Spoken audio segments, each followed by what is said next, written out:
Il y a une erreur qu'on fait tous.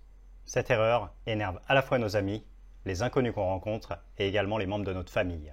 Par moments, ils nous détestent même pour ça. Aujourd'hui, je vais t'expliquer comment arrêter de faire cette erreur et de devenir la personne avec qui ils ont envie d'être le plus souvent possible. On a tous cette tendance naturelle de vouloir donner notre avis quand un ami nous parle de ses problèmes. Souvent, on se dit « Ok, là, il est en train de me parler de tel sujet, donc je devrais dire un truc intelligent dessus. Je devrais lui donner un conseil, je devrais lui donner mon avis. » Et là, souvent, on dépasse la ligne rouge. On fait cette erreur qui gonfle tout le monde. Et du coup, on ruine absolument toutes nos relations, tôt ou tard, avec cette erreur. Cette erreur, c'est de vouloir absolument donner un conseil à l'autre. Je sais que c'est paradoxal, parce que comme tu es quelqu'un de gentil, tu as envie d'aider tes amis, tu as envie de les conseiller. Du coup, tu utilises peut-être des phrases comme « tu devrais faire ça » ou alors « à ta place, moi je ferais ça ». Et même pire, de temps en temps, tu utilises peut-être des expressions globales comme « personne ne devrait faire ça » ou alors « les gens intelligents devraient faire ceci ». Toutes ces expressions, même si elles partent d'un bon sentiment, ce sont des expressions qui vont tuer tes relations. Parce que la dernière chose que voulait ton ami, c'est d'être pris de haut. C'est qu'il y a quelqu'un en face de lui qui lui dise « attends, moi je comprends mieux que toi, je vais t'expliquer comment ça marche la vie mon coco, et t'as eu tout faux pour l'instant ». Imagine la violence ressentie quand tu es en train de lutter sur un problème, d'y réfléchir depuis des semaines, tu croises un ami, tu commences à lui en parler parce que t'en as gros sur la patate, et lui au bout de 2 minutes il te coupe la parole et il dit « non mais il suffit que tu fasses ça ».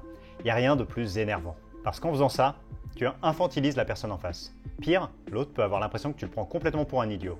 Je te donne un exemple. Tu sais, en ce moment je me sens pas super bien au boulot. Tu devrais dire à ton boss que tu veux un meilleur salaire. Ouais, mais c'est pas seulement l'ambiance, c'est plutôt général, c'est un mal-être. Ah ouais, non mais je sais, t'as qu'à démissionner. Moi j'ai un pote qui l'a fait et il est beaucoup plus heureux depuis. Dans cet échange, à première vue, tu essayes d'aider ton ami. Tu pars de bonnes intentions, mais en fait, ce que tu fais, c'est que tu vas sous-communiquer à l'autre que en fait, tu connais mieux la situation que lui. C'est complètement impossible parce que c'est sa vie. Et en plus, tu lui dis qu'à sa place, tu ferais mieux que lui. Donc en fait, tu l'infantilises, tu le rabaisses et c'est pas très agréable. Et en plus, dans l'exemple que j'ai utilisé, en disant « ouais, j'ai un ami qui l'a déjà fait », et du coup, il a réussi à être plus heureux. Et en fait, tout ce que je fais, c'est que je dis que non seulement moi je ferais mieux, mais qu'aussi mes autres amis feraient mieux que lui. Donc c'est quelque chose qui va être vécu de manière désagréable par l'autre, et c'est quelque chose qu'il faut éviter à tout prix. En fait, quand quelqu'un nous parle de ses problèmes, il n'est pas forcément à la recherche de solutions. Ou en tout cas, il veut les trouver par lui-même. Il ne veut pas qu'il y ait quelqu'un qui arrive et qui lui dise quoi faire. Il ne veut pas qu'il y ait quelqu'un qui trouve des solutions à sa place dans sa vie. D'ailleurs, si à chaque fois que tu avais une difficulté dans ta vie, il y avait quelqu'un qui venait et qui décidait à ta place, tu ne pourrais jamais prendre confiance en toi. Ce qui fait que tu peux prendre confiance en toi, c'est justement le fait que tu as fait face à des obstacles, difficiles parfois, et que tu as pris des décisions courageuses. Et que tu les as prises tout seul, alors peut-être que tu t'es informé autour de toi, mais à l'arrivée, c'est toi qui as pris la décision. Et derrière, c'est le fait de t'être dépassé qui a fait que tu as pris confiance en toi. Ce que l'autre attend de toi quand il parle de ses problèmes, c'est juste d'avoir une oreille bienveillante. D'avoir quelqu'un à qui il peut parler de ce qu'il ressent vraiment et qui ne va pas le juger. Et à chaque fois que tu donnes un avis, chaque fois que tu donnes un conseil, tu juges l'autre. Un conseil qui est donné sans avoir été sollicité, ça va être vécu systématiquement comme une mini-agression. Même si ton but est noble, derrière, tu n'aides pas ton ami en faisant ça. Je me souviens quand j'étais timide maladif et que du coup que j'étais célibataire depuis toujours et que je le vivais mal, j'avais toujours systématiquement cet ami, je vais le mettre entre guillemets parce que c'était pas vraiment un ami, qui me reprochait de ne pas suivre ses conseils. Il me disait, à chaque fois qu'on sortait, il disait va parler à ces filles là-bas. Et il comprenait pas, moi j'étais timide, je pouvais pas, c'était impossible, c'était trop dur pour moi. Et en fait, vu que je le faisais pas, derrière il faisait ouais mais t'écoutes pas mes conseils, et il me rabaissait, il me critiquait. Et en fait, je lui avais jamais demandé ses conseils, parce que cette personne-là n'avait jamais été timide et me comprenait pas. Donc non seulement c'était pas agréable pour moi, mais ça l'était pas pour lui aussi, parce qu'il s'énervait derrière. Donc ça sert vraiment à rien de donner des conseils, parce que souvent ils sont pas adaptés à la situation de l'autre. On essaye simplement de ramener ça à notre exemple dans notre vie à nous, mais on comprend pas l'autre à 100%. Il faut d'abord lui parler, il faut d'abord l'écouter. Donc retiens-toi d'essayer de donner des conseils. Je sais c'est dur, ça va à l'encontre de ce que tu as fait toute ta vie, de ce que tu as pensé toute ta vie. Mais c'est hyper important si tu veux avoir des meilleures amitiés. Ça vaut le coup. Tu peux poser des questions à l'autre, tu peux l'écouter, tu peux être en empathie avec lui. Intéresse-toi vraiment, sincèrement à ce qu'il ressent au plus profond de lui-même. Et au lieu de lui dire ce que toi tu ferais à sa place, demande-lui. Et du coup, tu penses que tu vas faire quoi? Cette question, elle est hyper puissante parce que tu donnes du pouvoir à l'autre. Tu lui dis que tu écoutes sa solution et seulement si à ce moment-là, il se trouve démuni et qu'il a envie de connaître ton avis, il va te demander. Souvent, plus tu écoutes, en fait, plus les gens vont te demander ton avis et paradoxalement, plus ils vont t'écouter et plus ils vont mettre en place ces solutions. Mais il faut d'abord que tu les écoutes hyper longtemps, hyper sincèrement et que la démarche vienne d'eux. Ça peut pas venir de toi, ça peut pas être toi qui va imposer un conseil à l'autre. C'est jamais comme ça que ça marche. Au lieu de lui dire tu devrais démissionner, tu peux lui demander et du coup tu penses faire quoi? T'envisages de démissionner ou tu vas rester, tu penses, dans ce poste? Et voilà, et là la personne va s'ouvrir à toi. Elle va te parler vraiment de ce qu'elle ressent, elle va te parler de ses doutes, elle va te parler de ses angoisses, elle va te parler de ses envies. Et tu verras, c'est presque magique parce que si tu écoutes la personne comme ça jusqu'au bout, très souvent, elle va te demander ce que tu en penses à la fin. Et si tu te retiens de donner des conseils trop vite comme ça, de donner des conseils inadaptés, et bien la personne à la fin, elle va se dire tiens, cette personne n'essaye pas de m'imposer quelque chose, donc ça m'intéresse de savoir ce qu'elle en pense. Et du coup, ça va être ton ami qui va te demander ce que tu en penses. Et là, c'est tout bénef parce qu'à ce moment-là, cette personne-là, elle va être ouverte à ce que tu vas lui dire. Donc vraiment, si tu veux avoir de l'influence sur tes amis, si tu veux aider tes amis, il faut se retenir. Il ne faut surtout pas essayer d'imposer tes conseils, mais au contraire, écouter de manière hyper empathique, hyper ouverte, et ça va t'ouvrir des possibilités qui sont infinies. Et même quand tu donnes un conseil, évite à tout prix de te placer au-dessus de l'autre. Dis-lui quelque chose comme voilà, moi je suis pas dans ta situation, j'ai jamais vécu ça exactement. Là, d'après ce que tu m'en dis, peut-être que je ferais ça, peut-être que je ferais ceci, mais j'en suis pas sûr parce que je suis pas à ta place.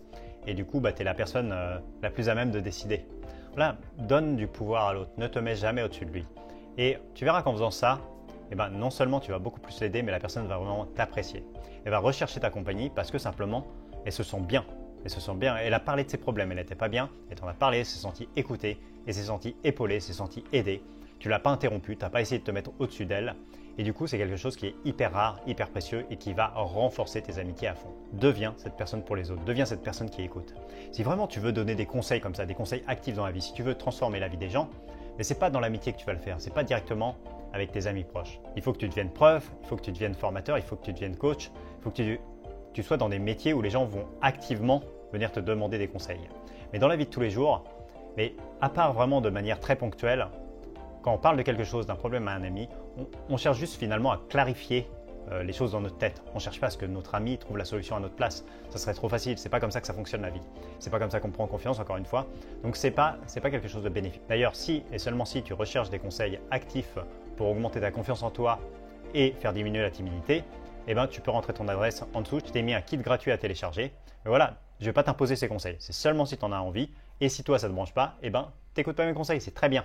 Je n'ai pas de conseils à te donner si tu n'es pas demandeur de mes conseils. Et dans la vie de tous les jours, il ne faut pas donner son avis à ses amis comme ça sans qu'ils nous le demandent. Dans la vie de tous les jours, je donne très très rarement des conseils de vie, que ce soit à ma copine, à mes proches, à mes amis. Pourquoi? Parce que ce n'est pas mon rôle. Mon rôle, c'est d'être là pour les épauler. Mon rôle, c'est qu'ils se sentent bien dans leur peau, qu'ils se sentent confiants dans leurs décisions à eux, qu'ils prennent leurs propres décisions. C'est pas que moi je prenne les décisions à leur place. Je dois avant tout les écouter et valider leurs solutions pour qu'ils prennent vraiment confiance en eux. Car ce qu'ils attendent, c'est pas que je trouve une solution pour eux, c'est juste de parler de leurs problèmes à un ami, que cet ami les comprenne, qu'il les aide à y voir plus clair pour qu'ils trouvent eux-mêmes une solution. On a tous cette envie d'avoir des amis qui nous comprennent, qui nous écoutent, qui nous épaulent. Des gens qui ont assez d'humanité, qui ont assez d'empathie pour nous soutenir dans nos décisions. Sois cet ami pour les autres. Sois cette personne rare et irremplaçable. Écouter activement et avec empathie, ça demande beaucoup plus de qualité que de donner des solutions toutes faites. On a tous cet ami qui, si on a une peine de cœur, va nous dire une de perdue, 10 de retrouvée, sans même écouter notre histoire, sans même écouter notre peine, et qui ne va pas du tout nous aider. Ne deviens pas comme ça. Abstiens-toi de donner des conseils. Mets ton ego de côté, ça renforcera tes amitiés. Dans tes conversations, ne joue pas au héros. Évite de jouer au con et ravale ton ego. Un conseil non voulu est comme une agression. En étant prévenu, tu seras son champion.